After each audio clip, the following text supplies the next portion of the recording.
noite a todos. Vamos dar início aos nossos trabalhos do estudo do Evangelho segundo o Espiritismo, combinado com o Livro da Vida.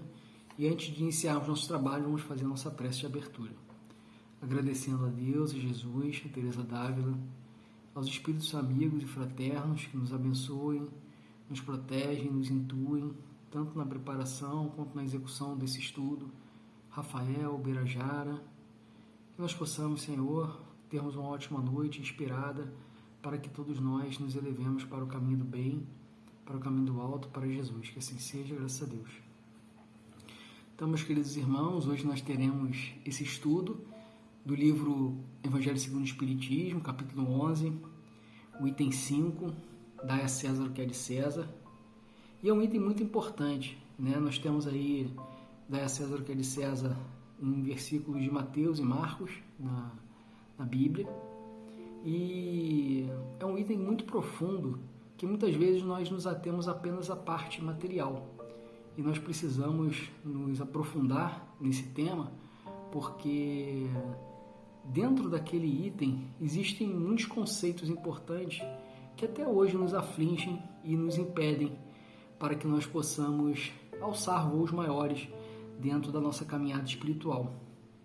E no nosso atual estágio planetário, nós vivenciamos o momento da regeneração, né, da transição planetária de um mundo de provas e expiações para um mundo de regeneração.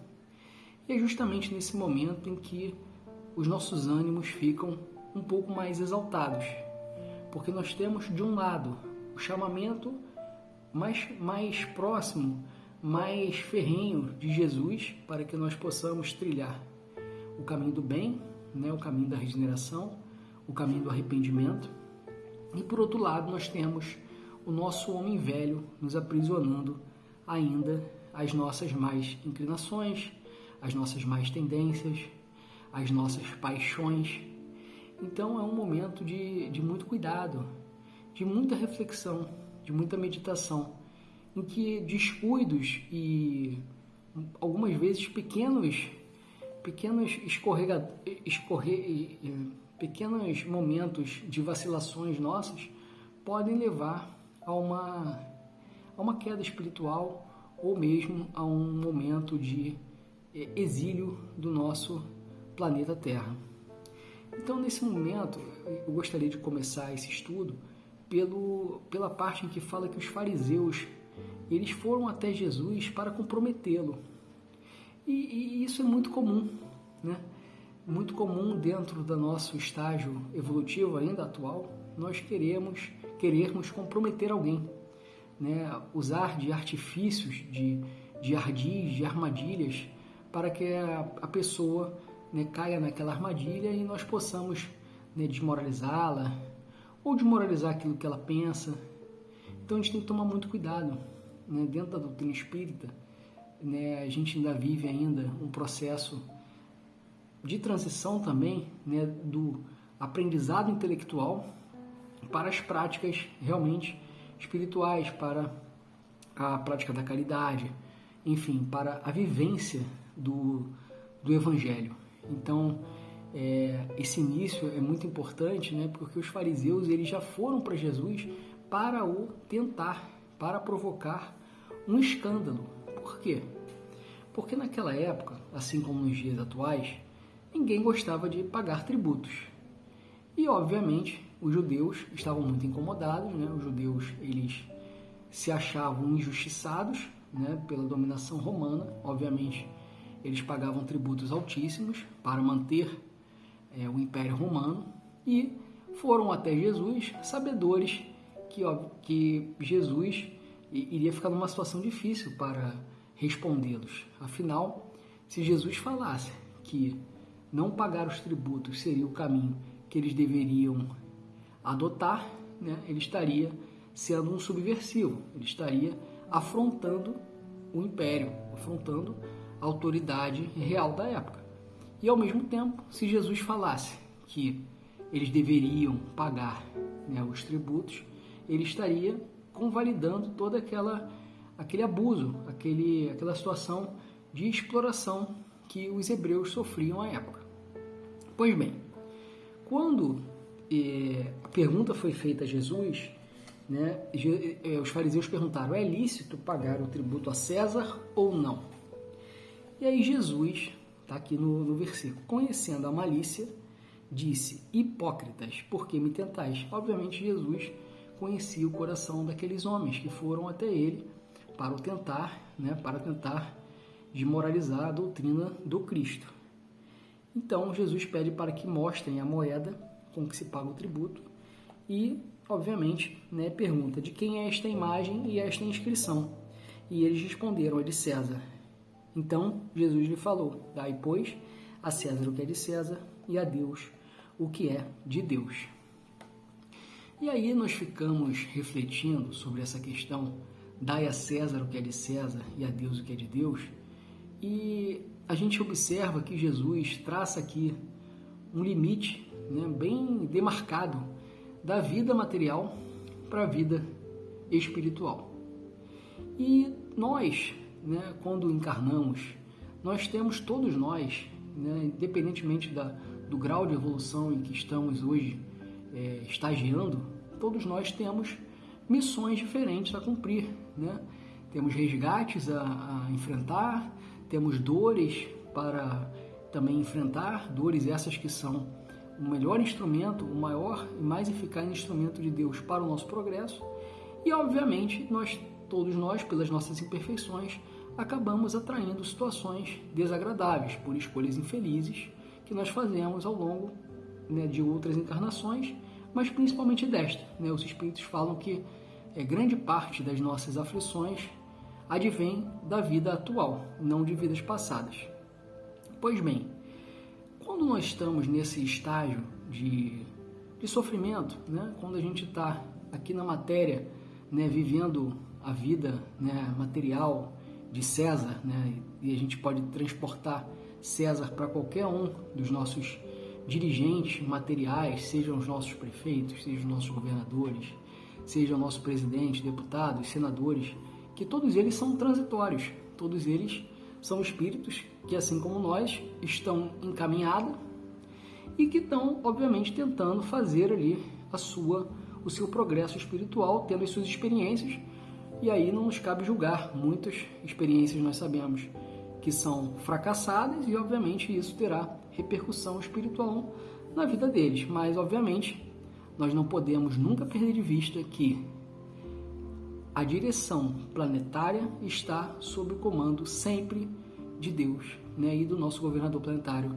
Jesus. Nada acontece nesse planeta, né, seja a maior atrocidade, seja a maior bondade, sem a permissão de Deus. Então, obviamente, né, se nós adotarmos esse tipo de pensamento, nós vamos observar, né, que a gente precisa cumprir as nossas obrigações materiais, que são obrigações da vida do encarnado, né, obrigações seja das necessidades fisiológicas, seja do trabalho, seja, né, da nossa vida em família, né, tem essa parte, né, material, que é a parte de César, e obviamente tem a nossa parte da nossa vida espiritual. E essa vida espiritual é onde a gente deve tentar depositar, ou pelo menos nos esforçarmos para depositarmos a nossa fé, a nossa esperança. E o que acontece? Quando nós estamos aqui encarnados, nós sofremos processos de esquecimento do passado, nós sofremos um processo de esquecimento, né, dos nossos compromissos espirituais, embora nós tenhamos, obviamente, tudo isso em intuição, né? A intuição que é o principal, vamos dizer assim, a principal ferramenta do homem, né, do terceiro milênio. É algo que já foi trazido pelos espíritos. Então, o que a gente precisa fazer? A gente precisa mudar o prisma do nosso foco, a nossa fé, deixar de ser, na vida presente, em satisfações de vitórias de curto prazo, para que a gente possa focar no que realmente interessa, que é a nossa vida espiritual. Então, quando a gente realmente consegue focar nessa vida espiritual, alguns tipos de aflições deixam de ser tão dolorosas. Vou dar um exemplo muito atual, né, que todos nós brasileiros estamos vivendo, que é o caso das eleições presidenciais. Então, quando a gente coloca a nossa fé na vida futura numa eleição presidencial, num dia que vai acontecer no nosso país, um dia importante, obviamente, mas que quando a gente coloca nossa esperança, nossa fé, toda em duas pessoas ou em dois grupos que vão decidir, né, o destino em apenas um dia, nós não estamos sendo sábios. Por quê? Porque nós que estamos aqui, né, estudando a doutrina espírita, nós aprendemos justamente que a gente vai viver inúmeras encarnações. E a gente vai, obviamente, passar por inúmeros processos de aprendizado, de experiências. E se a gente crê também, se a gente tem fé robusta, né, confiança em Deus, de que tudo tem uma programação divina, a gente precisa também aquietar o nosso coração e passar a focar mais na nossa vida espiritual e não só naquilo que que está no nosso entorno.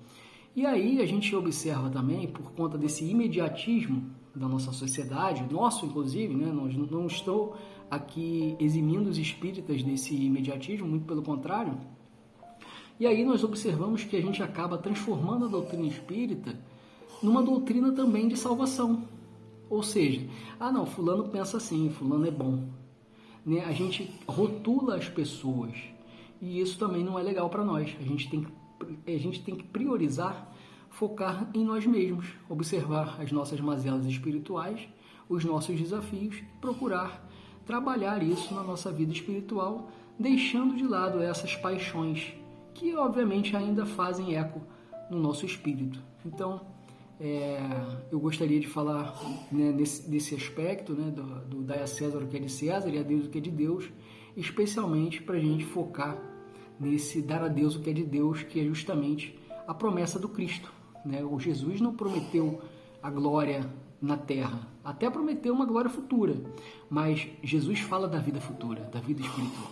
Né? Todas as promessas do Cristo estão na vida espiritual. Né? Então, é nisso que a gente tem que focar e não na satisfação dos nossos prazeres, na nossa satisfação da nossa saúde material ou do nosso patrimônio material, enfim. A gente tem que observar com muito cuidado e com muito carinho a nossa vida espiritual, porque é ela que a gente vai, ela é a única e verdadeira, né? A gente, embora esteja aqui encarnado, nós somos espíritos e essa é a nossa bagagem que a gente vai colher em breve, quando a gente retornar ao mundo espiritual. E em relação a Teresa d'Ávila, né, no item 8 do Livro da Vida, nós temos aqui uma questão muito interessante que também acomete muito de nós espíritas. Né? Espíritas e religiosos em geral, quando a gente lê um livro, por exemplo, de Chico Xavier, ou um livro de Emmanuel, ou um livro de Divaldo, um livro de Haroldo Dutra, enfim, um livro de Ivone Pereira, um livro de Teresa d'Ávila, nós nos sentimos transportados a esferas superiores. Mas isso não significa que nós, ao lermos esses livros, nós nos tornamos espíritos superiores. E Teresa fala desse cuidado que a gente tem que ter, né? Quando a gente procura, né, outras pessoas, né, quando nós desejamos que todos sejam muito espirituais, porque a gente já saboreou esse sossego e o lucro que essa vida espiritual nos traz. E isso é algo que pode nos prejudicar. Por quê? Porque a gente não está preparado ainda para esse proselitismo. E aí, obviamente, as nossas imperfeições ainda estão muito avivadas e quando a gente tem esse contato com outros amigos, queridos, né, principalmente as pessoas que nós temos mais intimidade, ao invés da gente levar o bem, né, para essas pessoas, levar a essas pessoas um consolo ou levar a essas pessoas algum conhecimento que a gente teve, a gente acaba se traindo. Por quê? Porque o principal objetivo, né, quando a gente se relaciona com as pessoas, é a gente trabalhar pelo exemplo, quando a gente consegue vivenciar o Evangelho na nossa vida. Isso não significa, obviamente, que a gente não possa comentar, a gente deve, obviamente, comentar aquilo que nos faz bem, mas a gente tem que tomar esse cuidado para que a gente não agrida outras pessoas que tenham crenças diferentes das nossas. Né? São todos irmãos em caminhada, nós já tivemos outras crenças em outras encarnações e nada nos garante que tenhamos a mesma crença para sempre. Né? Podemos encarnar em outras culturas e podemos ter uma família com outro credo e a gente tem que aprender, obviamente, a conviver com essas diferenças. Então é isso, meus queridos. Agradeço a todos pela atenção. né? Espero que a gente possa refletir bastante nesse momento de transição planetária e nesse momento em que as paixões estão muito exacerbadas, que a gente possa focar no Cristo, focar em Jesus, focar no bem e focar na verdadeira vida, que é a vida futura, que é a vida espiritual. Então agora nós te agradecemos, Senhor, por esse estudo, por toda a proteção, por toda a intuição. Te rogamos, Jesus, que nos abençoe e nos proteja, que Teresa Dávila, Birajara, Rafael e todos os espíritos amigos da casa de Teresa estejam sempre ao nosso lado, nos abençoando, nos dando paz, fé e muita coragem de enfrentar os desafios da nossa vida nessa última hora espiritual do nosso planeta, nesse momento de transição planetária. Que assim seja, graças a Deus.